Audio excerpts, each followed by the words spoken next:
জাফলং যাওয়ার সময় আমরা অবাক হয়ে গেলাম একজন মুরব্বিকে দেখে। উনি শ্রীপুরে একটি দোকান করে। ওনার বাবা নরসিংদী জেলা থেকে আসছে 1971 সালের আগে।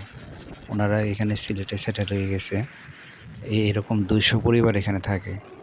ওনারা আবার সবাই সিলেটি ভাষায় কথা বলে না, আমাদের নরসিংদীর ভাষায় কথা বলে।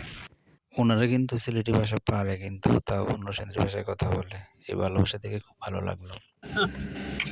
আমরা ছেলে উনি না? হ্যাঁ, আপনার নাতি? ও আচ্ছা, ছোটদাদা। আমরা আমরা মেন বাড়ি হচ্ছে নরসিংদী। নরসিংদী কোথায়? শিবপুর থানা। ও, এখানে আপনি যে জাফলং কত বছর, সিলেট কত বছর? অনেক আগে আছে, পাকিস্তান পিরিয়ড আব্বা ভারত ছিল।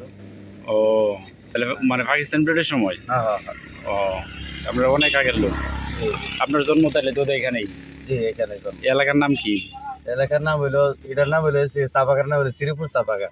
আর এই আপনার যে গ্রামে থাকে এটার নাম হইলো আসামপাড়া কুচুগ্রাম। আসামপাড়া কুচুগ্রাম। না, খুব ভালো লাগছে আমাদের এলাকার মানুষ। জি, এই জন্য আমাদের নরসিংদীর লোক এত দূরে আছে। জি জি, আছে আলাপ।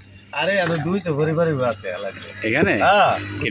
নরসিংদীর সব এই যে বর্তমানে প্রধান মুরব্বী আমাদের নরসিংদী। ও, এই কুচগ্রাম যে মিরর মেম্বার। ও, নরসিংদী জেলার। নরসিংদী জেলা। ও, সেটা দূরে এসে অবশ্যই আমরা সেটেল হয়ে গেছেন। শ্রীপুর চা বাগান, এই জায়গাটা খুবই সুন্দর। এখানে মেঘালয়ের পাহাড়গুলো খুব সুন্দরভাবে দেখা যায়। একদম বর্ডারের পাশ দিয়ে রাস্তাটা গেছে। মানুষের লোক চলাফেরা হলে সবচেয়ে বড় জিনিস।